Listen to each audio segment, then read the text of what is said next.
Are you happy? Are you deep down satisfied with the person you are, how you're living your life, and the future as it appears today? Do you have a passion? Is there any one thing in your life that is so important that it makes prioritizing everything else simple? If the answer to any of those questions is no, do you have any idea why? Welcome to the Veramore Speaks podcast. I'm your host, Dawn Keegan, co-founder of the dating app Veramore and the nonprofit app Hero Harbor. Happiness, mine and that of others, is something that's always been very important to me. I've devoted my life to understanding how we take the things life throws at us and combine that with our own special gifts to come away with an experience that, while not always perfect, is one we are proud of and allows us the fewest regrets and least amount of heartache. Whether through my personal musings or conversations with guests, the aim here is not to find a one-size-fits-all to-do list of change, but instead a mindset that lessens our fear, reduces judgment of ourselves and others, and frees each individual to build the life that truly represents happiness for them. Thank you for joining us on the Veramore Speaks podcast. I've always worked to provide the most honest, helpful content I could in forms that reach the largest possible audience. And my extreme dislike of greed-driven organizations means I do so without ads or sponsors. But for us to continue improving with better guests and more consistent production quality, we need your help. If you have found any value in what we do and the content provided, please show us a little love by making a contribution directly to the podcast or as a tax-deductible donation on the heroharbor.org website. Thank you again for listening, and please enjoy the show.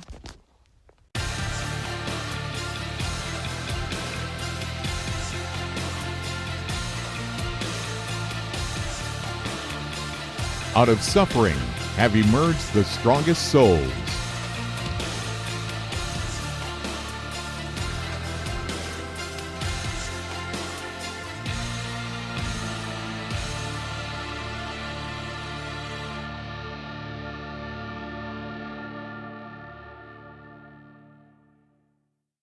Welcome back. Thank you for joining us for the second half of JB's story. If you are interested in connecting with JB within the Hero Harbor app, his username is SSGT for Staff Sergeant Brown, BROWN,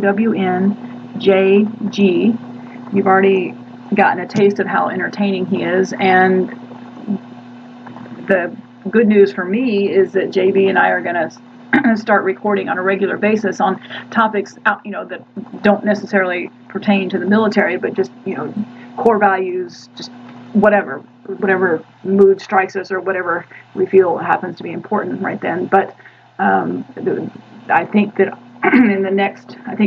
we're scheduled this coming Wednesday, a week from tonight, we're going to attempt to do live on Facebook. So we would love to have you listen and support the cause and just hang out with us for a bit.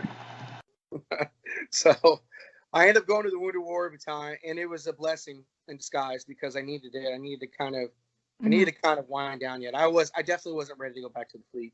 I go work at the hospital, take over for this other staff sergeant who's going to have a surgery, and him and I didn't get along very well. And I had rescue swimmer wings. I had been authorized to wear rescue swimmer wings by the SECNAV, actually. And because you don't get to wear those in the Marine Corps, right. But I earned them, so I got to wear them. And he made this big deal about how I'm out of uniform. I should be. This is another staff sergeant, right? By the way, doesn't even talk to me. Goes to the mass sergeant, the S1, and the mass sergeant goes, "Yeah, he's authorized to wear those." So he's just really trying to railroad me. That anger started to rise again. I was like, I remember taking him outside and I said, "Look, I don't know who you are. I don't care who you are, but if you got something to say to me, say it to my face." Right. And of course, he didn't say anything, and I said, "That's what I thought." And I'm a pretty decent sized guy, and that kind of caused some tension around there. And it got to the point where my anger was so bad around there that me and one other staff sergeant, who I knew who lived right around the corner from me because we lived on base at the time, they just said, "Hey, why don't you just come in and check in on Fridays? Like, don't even come in for the rest of the week." Yeah. So I decided to go back to school. I was during that time, and I was like, well, it doesn't look too good They had already been talking about trying to retire me. I was really fighting that. So I started going back to school to finish my degree. I got an opportunity. I had been really close with Sergeant Major Kent, who was a Sergeant Major of the Marine Corps at the time. I just graduated college with my degree in kinesiology. I just got my certification as a certified strength and conditioning specialist. And he said, hey, we got this program. I get a call from Sergeant Major Kent, actually. And he goes, hey, we got this program that's getting ready to start off. And it's the War Athletic Rehabilitation Program. And they're based out of Quantico. And there's a major over there running it, but they need a staff NCO. And he goes, and not only that, like, you're in rehabilitation and reconditioning. He goes, I think it'd be a great job for you. Do you want it? And I said, yes, get me out of here now. So I ended up taking orders back to Quantico. And I was the operations officer for the War Athletic Reconditioning Program. That started coinciding with Warrior Games, the big Warrior Games that everybody knows now. So I kind of started helping with that. I started helping the VA in DC with their program, try to ramp up their athletic reconditioning program. And then I get the word that they're going to retire me. And at this point, I had such a bad experience my last year, I was ready to. Mm-hmm. As another Marine I interviewed recently, and every Marine has heard it. He said he'd just gotten the green weenie so many times he was done. He wanted to get out. And I was just done. I was like, I knew I was gonna miss it, but I was just ready to kind of move on with my life because I felt like I was stuck. So I retire and I walk back in to my same office with the same job as a contractor because the contract manager, we ended up becoming really close, and he's like, I want to hire you. And it was great because I'd never seen that many zeros on a paycheck in my life. And so I worked that program, and the major and I used to butt heads quite a bit because, well, I'm not an easy person to get along with, at least back then. Contract comes up for renewal, and I didn't get renewed. So I'm taking some phone calls for some other people, and the VA calls me, the director of this program, the Office of National Veteran Sports Programs, and he says, hey, I need a chief operating officer. He's all direct hire you. I said, yeah, absolutely.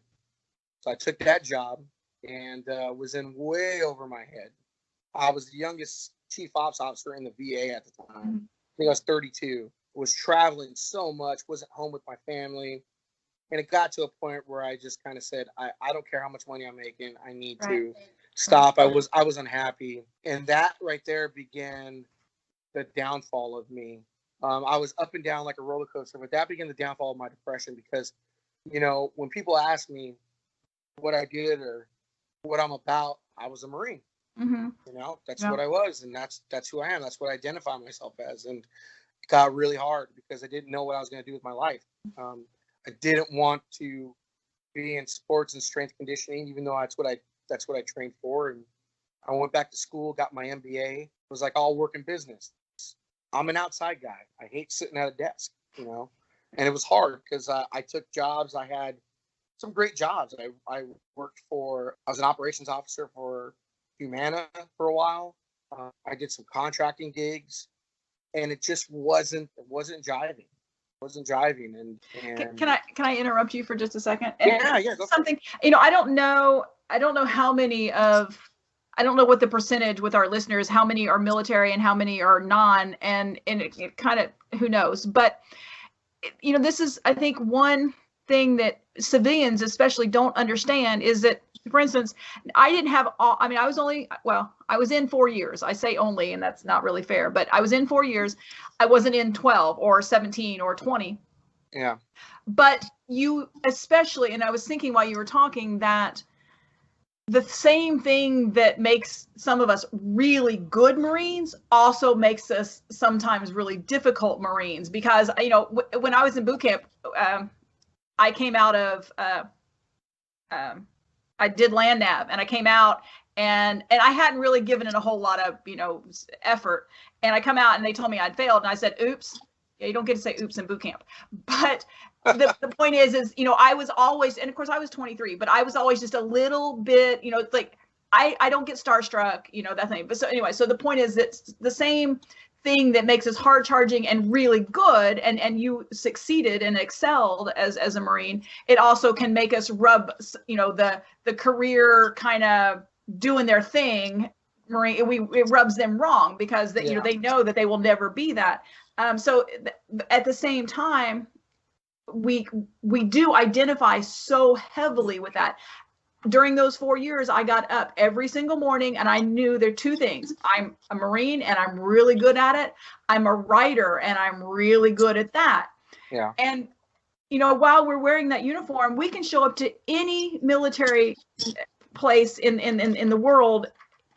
We don't have to know anybody, but we have something in common. But the moment that you take that uniform off, you have nothing that identifies you. And we so often we have that place where we're lost. We don't know what our next step is. We don't know what our role in this world is. And so exactly, I mean, we go through that we can say once a Marine, always a Marine, and you are, and that's part of what the challenge is. But if the rest of the world doesn't see you, and all military people most military people experience this to an extent, but it's so different with Marines. I mean, it is. I mean, we bleed Marine. I mean, that's just that is. And so when that's taken away from you, it changes everything. Yeah, I mean, you're taught to be a Marine first, and when that identity is kind of taken away from you, which once a Marine, always a Marine, like you said, and I can still identify with that, but it's just different. It's different when you're not. I miss putting that uniform on every day. To this day. You know what? They changed the female. When I was in, I never wore my blues again after boot camp because I said it made me look like a airline stewardess. And now I don't know how long it's been, but now the women are, oh my God, I want to get back in shape just so I can I want to wear that uniform one time, because I hated that. Your girl and your boy. It's like, I love the hike. Oh my God. Yes. I will wear that uniform once before I die, even if I have to be buried. Oh yes. I already told my wife I'm being buried in my camis. So I'm not cutting my beard off, right? But I'm going to be buried in my camis. So. Yeah. Well, see, I'm not going to be buried. I'm sorry. My dress blues. Right. Yeah. But, it was just hard. It was hard. While I was in 2009, I attempted suicide. Mm-hmm. I attempted suicide because my depression was so bad that I just couldn't take it anymore. And my wife, we were in a hotel room actually visiting my mom, and my wife actually kicked down the bathroom door because I was hanging myself. That's how bad it gets. This is what hurts my heart so badly. When I first got out, like I said, and I was married to my first husband was 2nd Recon. He had spent 17 years in. He took an early retirement in like 92, I think. I was married to Marine, but he didn't know how to help me. And I got out and I went through depression the first time in my life. I went to the VA because that's the only help I had. Meds, inappropriate. 16 years, I shoved that shit down my throat. The only time I attempted suicide was on their meds. Yeah. The last time I had been off, I'd taken myself off the meds, and I'd been off of them, successfully for a while, because the diagnosis, they labeled me with this, thing. And I didn't say I have this. I said, I am this. And when you go from I am a Marine to I am this mental health label, it changes everything, and then because of some of the meds, I started getting weight, which for a Marine, I mean, I've been healthy all my life. So it just all that spiral stuff. The last time that I was on their meds, because I was spiraling, I went, I said, look, you've got to give me something. I tend to be really ADD. And so I went and I said, I want Adderall. They're like, no, you're bipolar. We can't give you Adderall. So I was like, well, you have to give me something. I'm not taking something new. So whatever it is they gave me, it ended with me sitting at my computer. This was in Austin I went out, took the last $400 I had, bought the cutest little gun, but my ex/business partner has it now, but I bought a gun, bullets loaded, safety off, pointed at my head, but somewhere deep down inside I said, you've got something to offer this world. But that's the thing, is that all the other times I'd attempted through overdose, and so many of these military people, and first responders, they're men, and so if they go that route, they go a gun or they go hanging, and there's no second chance. My overdoses didn't work, and the thing is, what people need to understand is that, and because I did a recording on this a few weeks ago, and it's entitled When Heroes Experience Pain. I woke up on a Saturday morning just really in a bad place, and there were so many people out there that I knew care about me, but we're all leading these busy lives. And Yeah. so, and in that moment, you know that it's going to get better. You know, the sun's going to come up. You know that people care about you. But in that moment, you can't get past it. And No. that's why we created Hero Harbor, is so that we could, there's a place, a non-noisy, non-fake place that you can go and find people just like you, because Yep. we just have to get them past that. We just let the sun come up, just find us, any of us, and because we're here. And whether you're here because you need someone, or as I said in my video the other day, whether you're here looking for a shoulder or offering a shoulder, Yeah. it's we understand each other. And that's, you don't even have to talk about any of the stuff that you went through. You just say, this is who I am and this is where I was, and we get it. It doesn't matter, we just get it. So anyway, it's some of those things that make us really good also make it that much harder. Absolutely. So. And it made it harder for me in the civilian life, because I'm kind of hardcore as it is, and I went to the best leadership school in the world, and that's the United States Marine Corps. So it's like, we tend to be problem solvers, and I say I have to be an entrepreneur, because either I quit or they fire me, because we go in and we want to fix things. And the thing is, the majority of us, we're not apathetic. We're hard chargers. We want to fix things, and we're good. And most people, they don't cotton well to that. They want you to follow instructions. I've been told you can't follow instructions. I was like, bitch, I was a Marine. Don't tell me I can't follow instructions. But just because you said so is not good enough. Yeah. Yeah, no, absolutely. And I learned that civilian wise, when I was doing it, my standards are so high that I had to realize that those aren't the standards of the regular public. That's hard to live like that. It is really hard to live. And it was very hard. And it was very hard to learn how to live like that. And I struggled with that a lot, because they look at you, they look at you and they tell you that you're broken, that you have the problem. And I'm 52, and I just recently, I still spent a lot of time apologizing for myself, but recently because somebody was like, well, you need to work on this, work on that. And it finally occurred to me, I was like, wait a minute. The fact that you can't follow the way I speak or what, that's your failing, not mine. You need to speed up. I don't need to slow down. But yeah, and I mean, I definitely think that there are things that I have to work on. You know what I mean? I definitely do. There are definitely things that there's a lot of you're always fixing yourself, and I'm always fixing myself, and and I'll continue to fix myself.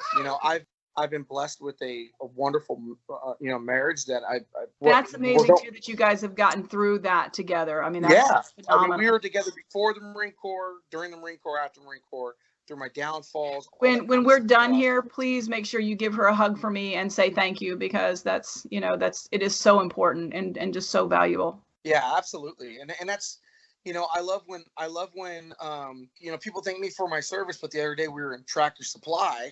And we'll get to why I was at Tractor Supply. But definitely. I definitely want you to cover that. And the guy goes, he thanked me for my service. I was wearing a Marine Corps a hoodie, and he thanked my wife, and that means a lot to me too, because she's gone through. I feel like she's gone through a hell of a lot more than I've gone through. Sometimes it's much harder being the spouse, because you don't know what's happening. You don't know. Yes, absolutely. And you are taken away, because that's the thing. You, every day in your uniform, as I said, wherever you go, you have something in common, even if you're on an Army base or an Air Force. But she's driving. Yes, exactly. And then again, that's the other thing with HH is that we know that, and we want those people to have a support system too. So yeah.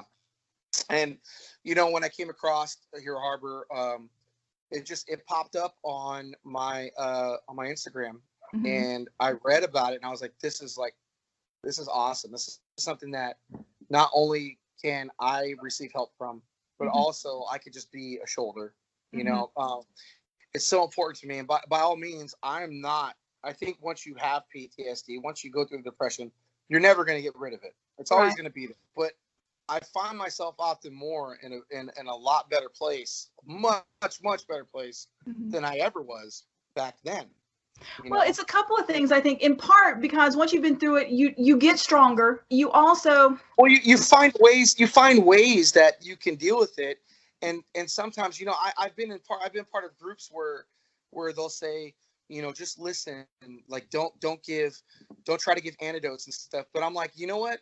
I've gotten antidotes from some of these guys in these groups and some of these girls in these groups that have helped. So it's like, I get where the listening part is huge. And sometimes you just need to be heard, but sometimes you get that burning fire in you where you're like, well, yo, man, I got to tell you something. Right, Like, let me tell you what helped me with this, Right. and for me, it was one, really getting myself talking to a therapist and being truthful with that. I'm on medication to this day. And to me, when I started the medication, I was so against it. I'm like, I don't need this shit. What do I need it for? I'm tough. I don't need this. And finally, I had a buddy of mine. He goes, dude, just take it like you take your vitamins every day. That's what you got to think about it. So I started doing that, and it was kind of like, oh, yeah. And I'm a better person when I'm on it. I'm like, it brings me from low to even. Right. You know what I mean? Right. It pushes me back on an even playing field, and I'm okay with that. And you can accomplish. You can't do. As I said, for the 16 years I was on those meds, I was sort of. I managed to graduate college and a few other things, but I was kind of just treading water that entire time. You can't really, you're not yourself. And you need, for me, getting off the meds was what helped. But the thing too, is all those years of meds made my situation worse because now I don't sleep. And so now I have different challenges. But yeah. And that's one thing. That's one thing I'm finding out too, is that, you get your different challenges with the medications, stuff like that. But like you said, I mean, to each his own. Like some people, I know guys that are better off without it. And I know guys like me that are I'm like, yeah, that's kind of a lifeline for me. I need to take it. I mean, at one point I was on like, gosh, I don't know, like 15 different pills or something. Well, and now at that stage, right. It wasn't saying now I'm on three pills, Right. I'm on 3 pills now. And I was actually talking to an Army veteran today who at one point one day, I think, lost 5 friends all in the same day. Like 4 of them were trapped in a building burning and they couldn't, or something burning and they couldn't get him out. And he was on a cocktail of meds. And the problem is once you get to that many, you don't know. I mean, you don't know what's the problem, if it's you or it's the med. I mean, it becomes and it took I remember them with the medications, with all the trial stuff. It probably took 2 years to narrow down exactly what I needed. And for me, I'm like, man, that's like, it's taken so long, but in retrospect, it's perfect. I'm good now. I'm good, and it feels better. And like I was talking to my wife the other day, and I said, I go, you definitely know when I'm not on when I miss a day. You know what I mean? And even now, like I still have anxiety, and I get. See, I think things are a little bit different with you because you had physical trauma. What bothers me is when we start tinkering with people's heads who didn't have any of that. It's like it's designer diagnosis of the day is what I feel like it is sometimes. And I was saying earlier when I was talking to that guy, I said, the VA has just become this giant pill pushing machine, and just throw something else at it, and we're turning people into addicts, and again exacerbating the problem. And I think part of it too, and I was realizing that, imagine if you were in a position to hear your story 20 times a day and 100 times a week, and it's like I can't even read some of my Google alerts sometimes because it crushes me so badly. If I had to hear that every single day, so these people need term limits and such, but it's so much easier to just throw a pill at it and move on. And I'm not criticizing the VA. It's, again, they've been around forever. They're overburdened, but yeah, we need a better system. We need something, we need something different. And that's, Definitely. I mean, I'll give you a prime example for my physical pain. I was on Percocet for, 6 years. 6 years I was on Percocet for. And one day, this was a couple years ago, I just said, so I was prescribed 3 a day. Right? Could you imagine taking 3 Percocet a day? I don't care, even if you're tolerant to it. I wasn't taking 3 a day. I mean, I'll tell you the truth. There were some times where I would take 5 a day. Right. Right. But there were times where I didn't take it for a week. So I finally said, I need to get off this stuff. And I didn't feel like I was addicted, not at all. But I just knew that I had I was sick of depending on that. I wanted to try to do something physically that was going to make me feel better. So I go to my primary care at the VA, and I said, hey, I want to get off Percocet. And she's like, great, that's awesome. Let's do that. There's been a crazy opioid breakdown in the system and all this other stuff. People are dying. And she goes, cool, we'll wean you off them. I said, no, I don't think you understand. I've been off them for a week. And she goes, what? Like, you just cold turkey stopped? I go, yeah, I just said one day I'm not going to take it. That's what we do. And I had 2 bottles of Percocet, and there was 110 in each bottle. And I gave them back to her. And she goes, oh my gosh, are you serious? And I go, yeah. I go, I need to do something. I go, put me in physical therapy. Let's get, and I started doing that. And I will tell you, I cannot remember a day where I've woken up without pain. I have pain. My pain level, and I hate, it's just the truth. It sits at like a 4 or 5 every day, right when I wake up. There's some days where I wake up and it's hard to get out of bed because my back and my neck hurt and my spine got hit, when I initially got hit. And then my upper back suffered, then my lower back suffered because of it. So, and by all means, I'm still physically active and I still do stuff, but I still am in pain. Like even now talking, my neck is bothering me. But you just kind of learn. Let me ask real quick, how old are you? I'm 38. I'll be 39 next month. Okay. Well, I have to ask what day. February 20th. I have my business partner, his birthday's February 13th, and I have another friend my friend in LA, coincidentally, he's turning 39 on February 13th. So that's why I had to ask. But you know how excited I am to turn like 40? Like that's funny. It's nothing. So my wife, go ahead. I don't know. Like, it's just like, to me, I'm like, it's kind of an accomplishment. Yeah. Oh, no doubt. Yeah. And like, it's so funny because you get the female and male perspective of it. And my wife turns 40 this year, and she's kind of like, oh, I'm turning 40. She's not too bad about it. But I've met other females and some males that are like, oh my gosh, I'm hitting 40. I never went through that. I'm like, dude, like 40 is the new 20s, man. Yeah. Like, oh yeah. Well, see, that's the thing too, is that the only thing that I'm 52, I turned 52 at the end of September. And the only thing that bothers me is that I work so hard. I wake up in the morning and I want to go to the gym. The problem is that the first thing I do is jump out of bed and come over here to the computer and start, banging away stuff. And then I don't take care of myself. I don't eat. I'll get out of the house and realize I haven't eaten. I haven't exercised. I haven't done anything. And the 52 doesn't bother me because I kick ass. I am a rock star. What bothers me is that, and I'm sure you have the same problem from listening to you, is that we're overachievers. So I can't do anything in a small way. No. And so I go bigger. I go home. Yes, exactly. When I was, I saw so many female Marines who were not pulling their weight. And so I overcompensated. I was in the gym 3 times a day. I became a power lifter, deadlifting 315 for reps.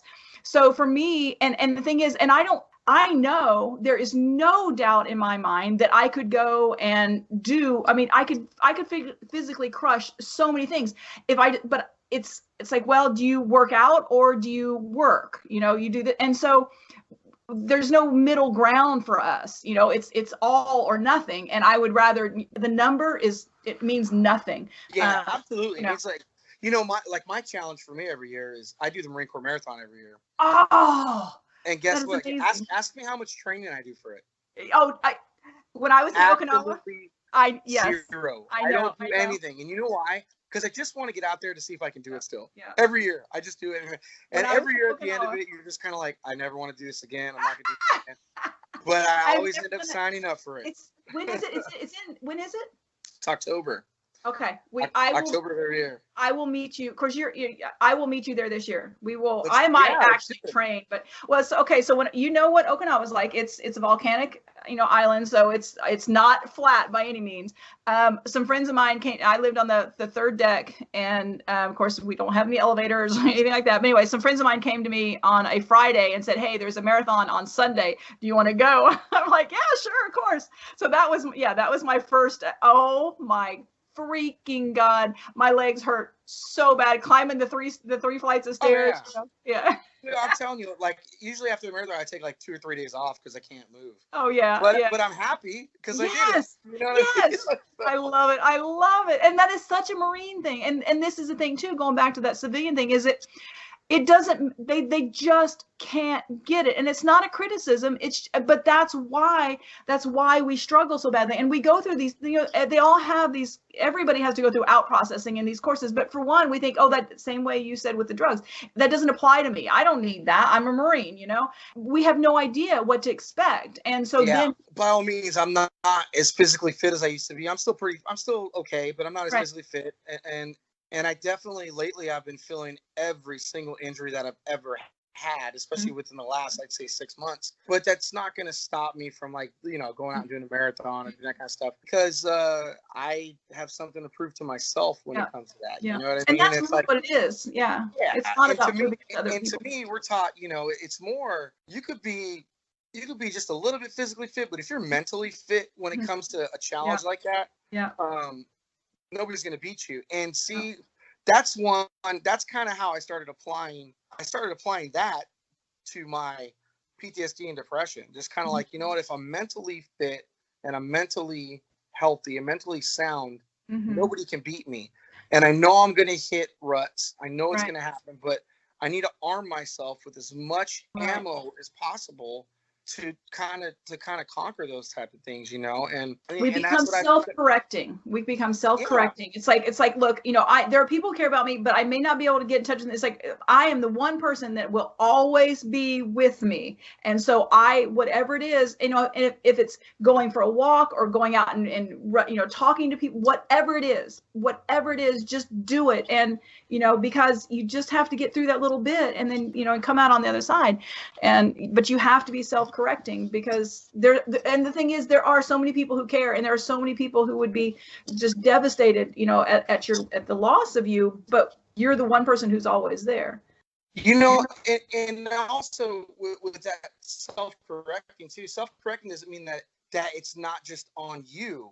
Self-correcting to me also, I go to therapy. I still go to therapy. Well, it means that you know what you need. I'm getting my ass up. Right. No. Yeah, exactly. It's what you need. And it's not that you fix yourself. It's that you know what it takes for you to get out of this place. And exactly. Yeah. And I know guys that will just work out constantly, and that helps them, and that's great. Right. That's great. Whatever it is.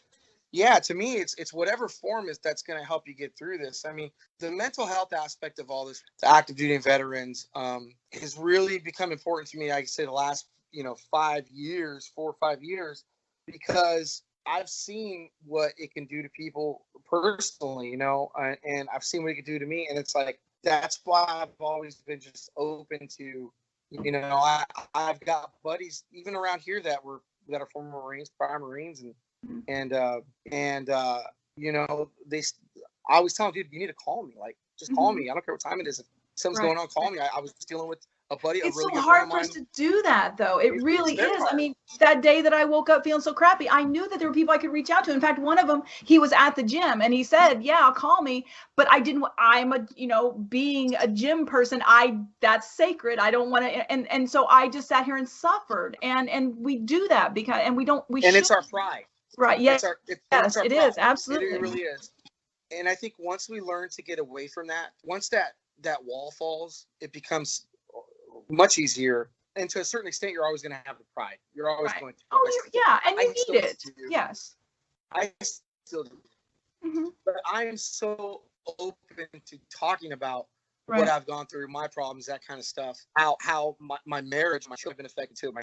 I've become a very reclusive person this past couple of years. I'm horrible at returning phone calls to my family and friends. And I tell them, I go, it's not you guys. You just got to understand that this is just kind of how I'm dealing with things. And please don't think that I don't love you guys and that I don't miss you.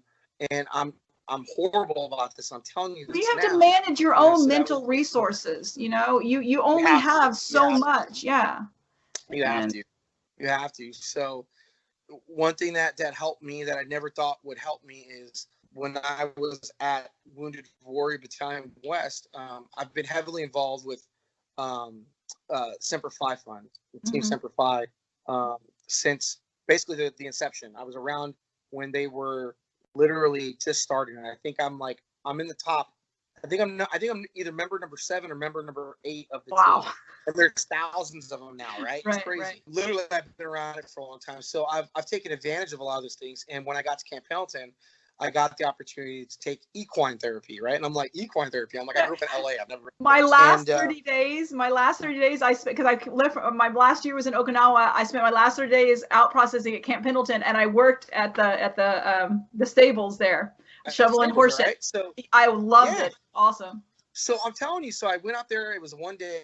I met my instructor. She was awesome. And I found myself kind of getting drawn back to it. And I think it was because it was simple. It was quiet. It was constructive for me. You know, I started shoveling horse shit all the time. I started cleaning stable. I started doing that kind of stuff. And I started going every day. I was there every day. I ended up doing a farm and ranch certification thing that I never thought I would like even use, you know. And so once my time was up there, I was done. And so a couple of years ago, I was kind of bouncing around from job to job, just not knowing what I wanted to do. And I finally told my wife, I said, you know what? I'm retired. I'm just gonna be retired. Mm-hmm. You know. Oh, that's so good. Yeah, Yeah, exactly. And, you know, my wife, she stopped teaching. My wife is a teacher, so she stopped teaching when our 4-year-old was born. And so she goes, fine, you stay home. I'll go back to teaching. I was like, cool, I can do that. Then I ended up getting a part-time job at this horse rescue here in Virginia. And I said, look, I just want part-time. I just want to come out here, help out. I've been around horses before. By the end of the first week, they asked me, hey, we need a farm manager. Could you manage this place for us? Mm-hmm. And I was like, without even thinking about it, I was like, yeah, I'd love to do that. Mm-hmm. So I started doing that, and I started, you know, taking a little bit more responsibility, learning the ins and outs of farming, being a farmer, that kind of thing. And like I said, I'm a half Mexican, half white kid we don't ride horses. We don't do that kind of stuff, you know, and thoroughly enjoyed it. And I got offered another farm about a year later, which was a massive farm in Charlottesville, Virginia. And I took the job. And I remember telling my wife, I said, you know what? I want to do this on my own. And she said, what farm? I said, well, yeah, I definitely want a farm, but there's something here that I just got to figure it out. But there's a service that I could come up. Are we getting to the tractor supply part now? We are getting the tractor supply part now.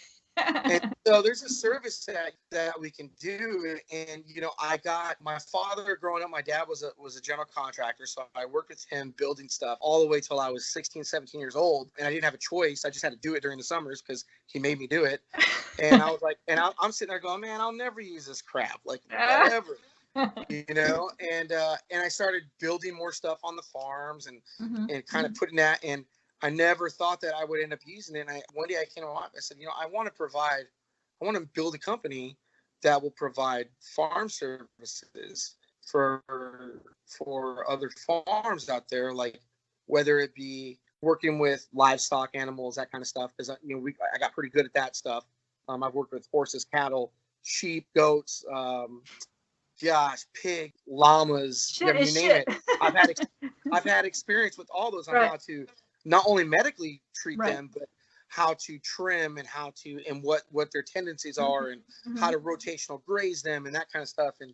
And so I just kind of started storing that stuff in my back pocket. I said, there's a service. I think we could do that. I think we could provide animal care, help with that, provide personnel management aspect of it, and provide the construction part, the building part of it, building horse run-ins and barns and fencing and stuff like that. And so one day I came to her and I said, I want to do this company. And she goes, well, I think that'd be awesome, you know. And I've had a lot of crazy ideas in my time. And she's like, well, if you're going to do it, you need to do it. And I go, no, I think I'm pretty passionate about it.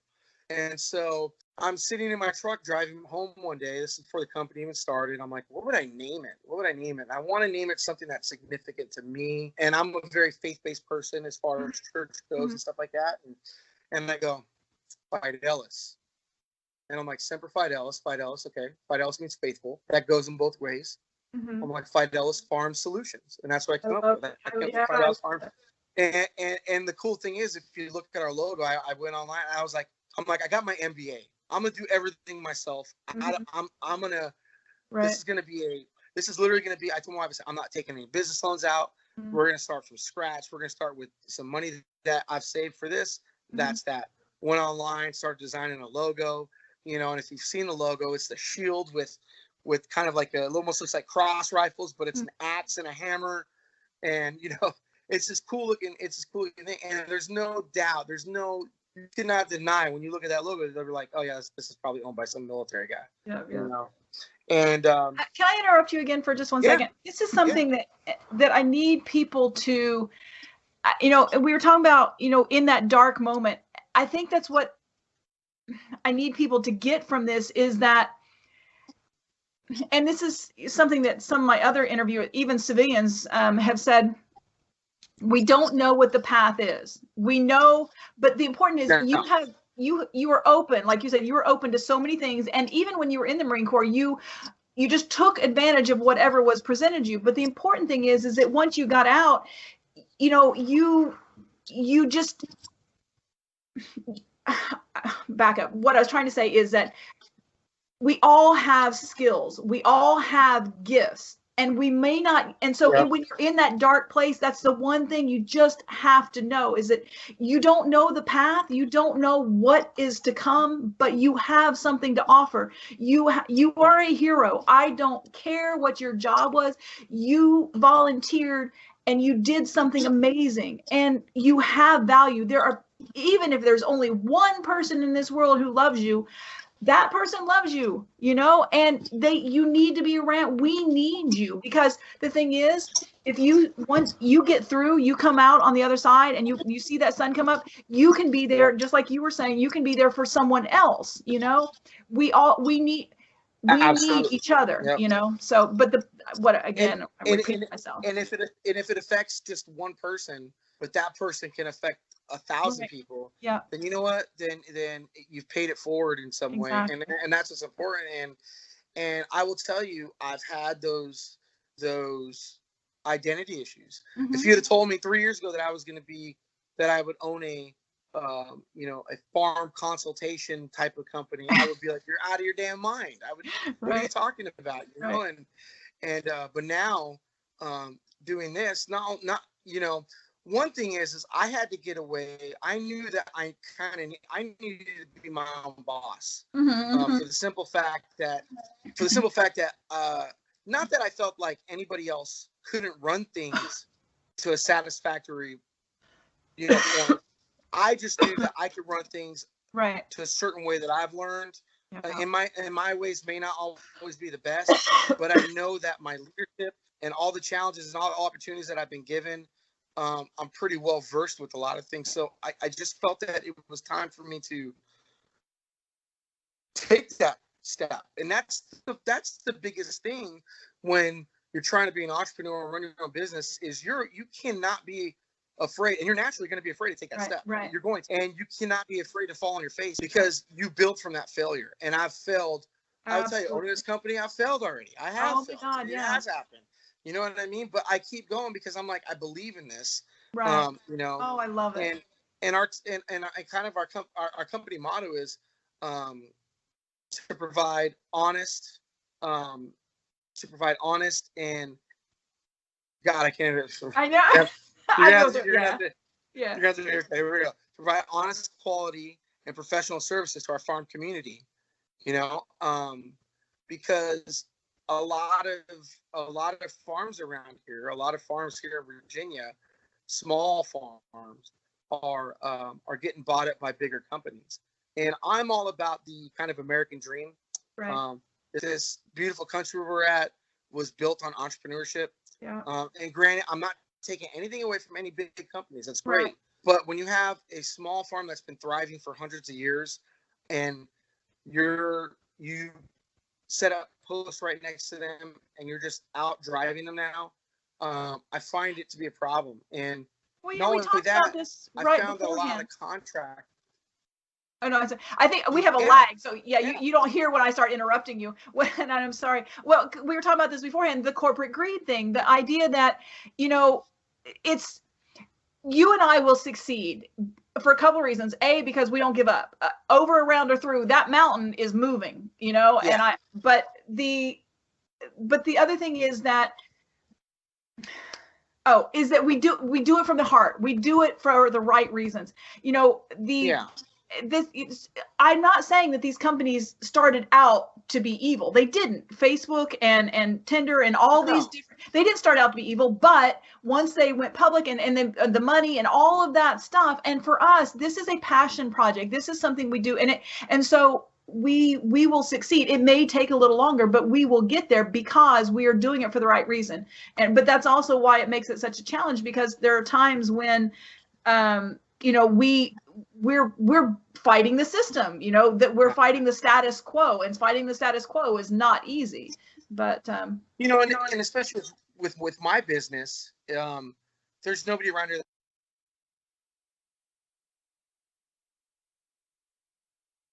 Any other. It's the same thing for us, because people, they yes, and I completely get it. Yes.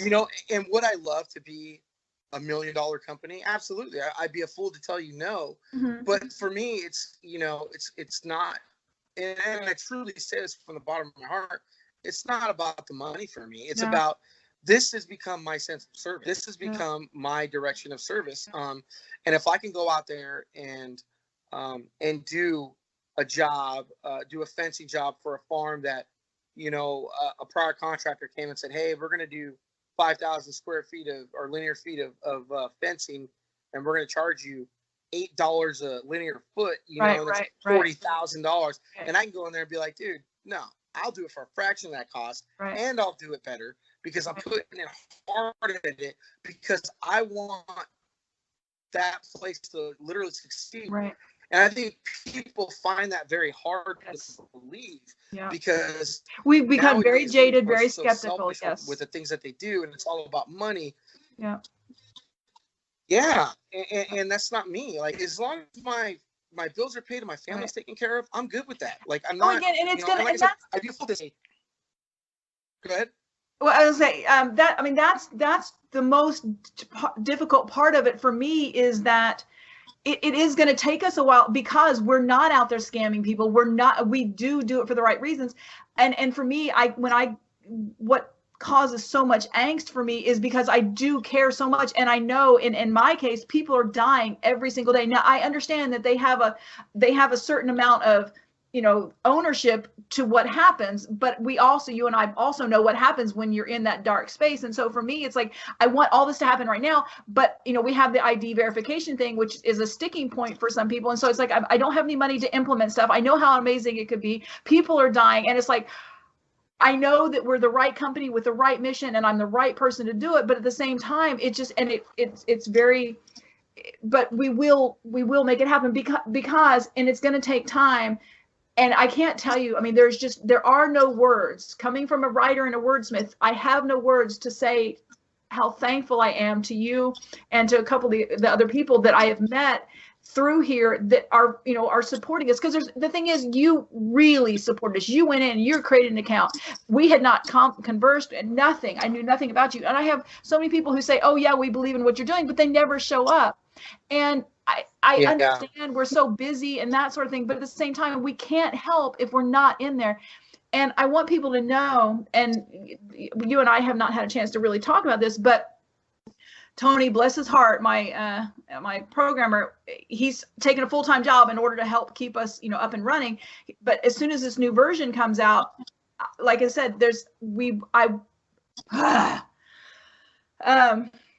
I want to connect us personally, but we also are going to have, you'll have your URL in there so that you can continue running your business. You will have your website, you will have all that stuff, but we will start connecting you and start giving you the reach to the people that, that need you and you need them. So as a company, you will also have, but you'll have a gold tag, but that verifies you as, an employee or the owner or whatever of that company, so that when people come in, they can. Yeah. The important is, there's so many of us out here doing the same thing, and as I think we talked about before we started recording, that it's crazy that we should struggle so badly, and have to fight against Facebook and against all these others, because it's just a big cesspool. So again, thank you and for all those things. But so and like I said, I would not be against would I be against, I think I said it before I was like, I'm not going to do any investors, that type of thing, whatever. Would I be against that? No, I would not be if your heart is in the right place. Right. You know what I mean? Well, the thing is, the more successful you are, I don't want to bring anybody on board if their heart is not the right. Right. Exactly. Yeah. Well, and yes, and the thing too is with with all of us, the more successful that each of us is, the more that we can help each other. It's not, there's no glory in being a martyr. There just isn't. I mean, in this if you're here and you're successful, the better you are at what you do, and the more successful you are, the more people you can help. So it just absolutely makes sense. And that's what I was going to say. I think the only reason that I would love to be a huge company, and really, this is really the only reason, is so I can donate my time and my money and my resources to other people. Well, and we can show, we can show the rest of the world. I don't have these big dreams. Right. I don't have these big dreams of owning these huge cars and these huge houses or nothing. Yeah, I couldn't care less. I don't need any of that. Yeah, but to be able to help somebody get on their feet, to do that, and which is what's great about Hero Harbor, is that that's why I came on there, because I wanted to. I mean, literally, I read, I saw the tag, and I read one thing about it, and I was like, yeah, absolutely, I'm in. I love it. I'm in. I mean, it was just like, I get caught up. Yeah, I get caught up in my little space here, and I just, because we're doing everything from behind these screens, and you don't know the impact you're having. And I mean, because that's the thing. When I get down, when I get depressed, it has nothing to do with my belief in myself or my belief in my product. I know that we have amazing things here, but I am so afraid that as one person that I can't do this, and that terrifies me. And I'm so scared of letting down the people, because the people like you and the people I've got a couple more people I've lined up recently for these interviews. I just, this giant heart, I want to connect us, because we know the story, and we know how desperately it's needed. And I think I told you, I think I said in one of the emails that I had sent you, I'm all about helping, especially small businesses, and especially veteran-owned businesses. Like, that's so dear to my heart. I don't know how many times I've volunteered my time just to do something for somebody, when it comes to that realm. And I think I said that, and I truly mean it, if, you guys ever need any help, like, by all means, like, use me to your advantage as much as you can. Like, I'm all about and that's the thing. People say that to me a lot, and I know that they're genuine about that. It's really hard for me to ask, and it's like, and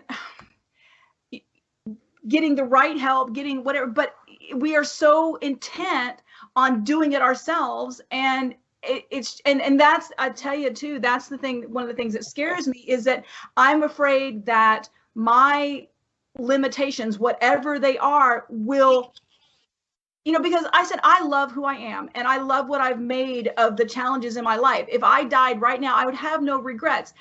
But I know that there's so much that I can do, and that's what keeps me going. But the whole thing of not knowing, and I can't tell you how many people have reached out and sent me emails, or sent me contacts, or sent me whatever, and I'm so intent on doing it myself that I can't even go back and follow up on the people who need my help, who have offered their help. And the thing too is, and I know you've probably experienced this too, is that sometimes it's you spend more time tracking down, or and then you find out what really wasn't that helpful, or that sort of thing. So we'll talk more, connect more offline, and I can tell you probably the things that, the things I need, and we'll figure it out. But that's the important part, is that we all help each other. And I know what I wanted to say, and this is really, really important, is that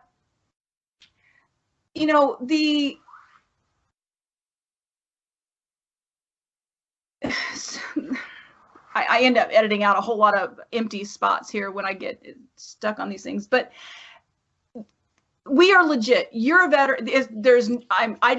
I verified you without ever meeting you because it didn't take long from that email and just that I knew there was no doubt in my mind that you were legit. But there are so many people out there. I get on IG, I don't know about you, but with me, I will get things that say, oh, we're veteran, the best veteran brand. And it's clear that they're not only are they not veteran owned, but all they really want to do is get hold of the money of that market, that huge demographic. And so that's the other thing with HH is that everything will be verified. You can get in there, but we want you to know that if you're doing business with these people, and there will be, as it gets bigger, there will continually be a zero tolerance policy.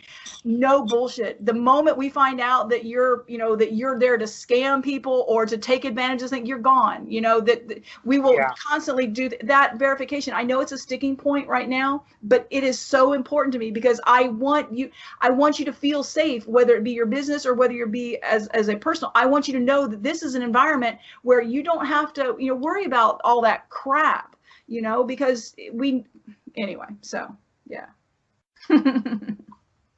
No, and I think you said it right when it's hard to let go of certain things, especially when you're a business owner, you're an entrepreneur, you're trying to do something because you feel like you have the vision, the vision and stuff. And that's one thing, because I have guys that work for me and stuff, and I've had to learn, take a step back, take a breath, let them, and I will tell you, I have a guy that works for me now that I love him to death. And I think had he been at any other company, he'd probably be fired. But he's got great intentions and he does good work, but he screwed up a project and it was a pretty big screw up that ended up costing me. But and I sat there and I pulled the Marine thing. I made him redo the whole thing. And at the end of the day, after it took him 9 hours and none of us got paid that day, I pulled him aside and I said, "Did you learn?" And he's like, "Yeah." I said, "You got to learn. Take your time, man. You got to learn. You got to learn to pay attention to detail, right?" Yeah. I was like, "Because last time you were rushing through, you didn't pay attention." And that's what happened, And in my in my business, when I have somebody sign a contract, it says, whatever project we're working on, whatever we're doing, it's guaranteed. So if it screws up and it's our screw up, I'm coming back to fix it, and it's not on your dime, right? And that screw up cost me, but it was a good learning moment for him because he's a 21-year-old kid out of college, and it was a great learning moment for him. And he'll be better in the long run for it. Yeah. Yeah, and I love doing what I do because not only do I get to be outdoors and work and I will tell you, being outdoors and being on farms and being on a tractor and that kind of stuff, that is therapy for me. Oh, it no is doubt. Absolute therapy. Absolutely, for me. yeah. And building barns and building that stuff is therapy for me. I enjoy doing it. I get to think about the project at that moment and not worry about anything else. But not only that, I have young guys that work for me. I get to lead again. And that's what's most important. I get to lead again. I get to teach again. Yes. I think that's a big thing. For us. That's so important for me. Yeah.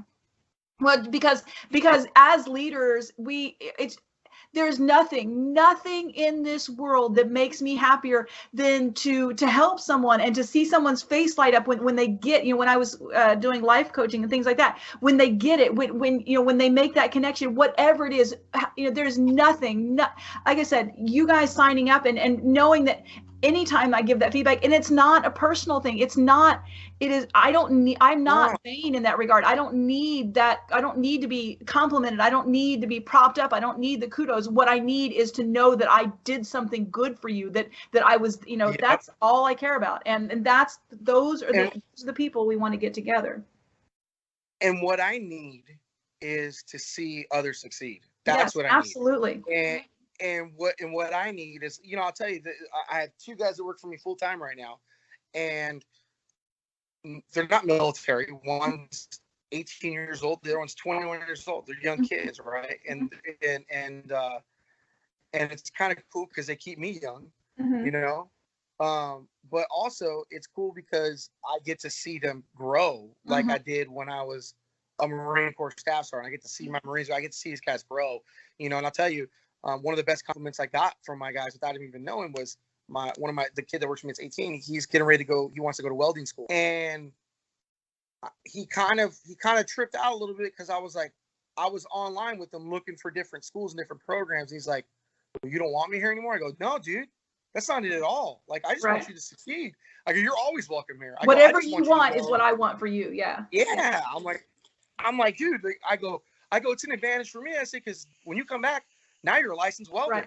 You know what I mean? I go, there's my advantage. I go, but my advantage in the big picture is seeing you succeed and do what you want to do, man. What makes you happy. You know what I mean? Well, and to see him I'm doing what makes me happy right now. This see them benefit from your experience, from, you know, whatever, because, you know, we've been through it. We somehow we got through, and now, you know, if we can help anyone avoids any of that pain, or just anything that we can do, if they can benefit from our experience in any way, and that's, you know, we know that we're tough enough to have handled it. You know, there's so many things that I've been through in my life, and people are like, wow, and it's like, you know, yeah, it totally sucked, but I can take those things. My stepmother used to say, you know, we never think to ask you how you're doing because you just seem so strong, and we are. Now, that doesn't mean that we don't have those moments, but we are strong. Absolutely. And so we do, because, you know, we want to use that to prop other people up, and we want to use them. So if they can benefit and they can avoid anything that we, you know, the negative through us helping them, then yes, absolutely, that's what it's all about. Yeah, absolutely. And it's important for me. And, you know, I would, you know, I'll say this, you know, to kind of cap things off, like, I with the depression and with the PTSD and stuff, you know, you get into that dark place and you don't know when you're going to come out of it. You don't know what you're going to get out of it. And when you lose your identity, you know, when it seems like you've lost your identity, you know, as a service member, with me in particular as a Marine, you don't know where your life is going to go. And the thing is that when you were in, you didn't know where your life was going to go, but you kept going, you kept pushing, because that's what you were supposed to do. When you went to these different military schools and stuff, you didn't know if you were going to graduate. You know, you wanted to, and you pushed yourself, but you didn't know what you're going to get out of it. But you took every opportunity, and you kept going, and you kept pushing. And that's what's kind of got me to this point, is that I try to take every opportunity in stride. I try to help out as many people as I possibly can, with a true open heart. And I try to tell people, one thing if I talk to other veterans, you know, don't ever give up, because there's always somebody there that loves you, and you've always got more. Right. And when you don't think you've got more and you're down in the hole, guess what? You only have up to go. Well, and and you're right. We'll kind of wrap this up. We've been at it nearly 2 hours now, and I think what I'm gonna do is I'm gonna split this. You know, we'll do like the before and the, you know. But anyway, what I was gonna say is that, you know, we said before, we touched on this, where we said, you know, we think we have to do it all ourselves, and that one Marine that I was talking about, 29, he was born the year I went in. It's like, ouch. But, you know, he was saying it's so crazy that, you know, we never did anything alone when we were in service, and we always had each other's backs. So why do we think we have to do it alone now? And so that's, again, going back to HH, it's like, that's the thing. You weren't alone then, and you're not alone now. We are here for you, you know. There's a small number of us, but we are here, and, you know, and it's got to start somewhere. But, so anyway. Oh, you're wearing a Tractor Supply hat. I think awesome. one thing I am. See, I got my Tractor Supply on. So, I think one thing that's important too is that that loss of camaraderie that we all think we've lost. Something like this program, something like this, like HH is, it's another sense of camaraderie. It's another sense of camaraderie, and that's what's most important, is that, you know, you've got brothers and sisters out there, and that's important. And I'll be the first to say, whoever's listening to this, Yeah, you know, I'll say to whoever listens to this, whether you're a veteran or not, I'm the type of person that where if you reach out to me, Yes, I'm gonna get back to you, and I'm gonna all you talk have to you, to and do is ask. and I'm gonna give you my undivided attention. Mhm. Not only that, I'm also gonna keep it real with you and probably tell you the shit that you don't want to hear, because that's tough love. But that tough love works because it was done to me, Right? and it works. And I will tell you, it'll get you through a lot of tough spots. I love it. I am sending you this just massive, giant virtual bear hug. And again, what's your wife's name? Vanessa. Vanessa, well, please pass on a hug to her and just tell her thank you, because yes, it's true. I know that there's only one other female in the app right now, and I met her through IG too. She is married to an Army. Her husband's in the Army there at Fort Bliss, and I said the same thing to her. It's like the same thing that you said, that being a spouse is often, is just as challenging. And of course, too, I need people to understand that this is not. I mean, while we have a lot of military in my family, I also have a baby brother who is highway patrol. So this is for all of our heroes and their families. Yeah. So, Absolutely. well, Absolutely. again, Yep. Absolutely. JB, Mr. Staff Sergeant Justin B. Brown, you got like 90 different names, but thank you so much, Devil Dog. My big old Texas-sized heart is just all wrapped around you. I am so thankful for you. I will let you know. Yeah, and we'll sit. Anytime you need me on here, I'll come out of the app with you some more. Well, I want to try to connect you with. I've interviewed an old podcast. I interviewed the lead FBI negotiator from Waco, and he lives in Virginia. Yeah. His son runs a nonprofit there called War Pains, and so I want to try. I don't know. I need to find out where you are and where they are, and see if I can't. Because his son was a Navy SEAL, so it's just a connection. I don't know that you guys can help each other in any way, but it's just a nice. No, that'd be cool. I'm always back. Yeah, since you're in the area. So, but well, again, thank you. Cool. And all right, talk to you later. All right. Thank you for spending this time with us. If you enjoyed the content we shared with you, please subscribe, review, and share this show with your friends. Veramore, the dating app, and Hero Harbor, the social connection tool for heroes, are both in the app stores. You can follow us on Instagram, Facebook, and Twitter as Veramore, Veramore_app, or Hero Harbor.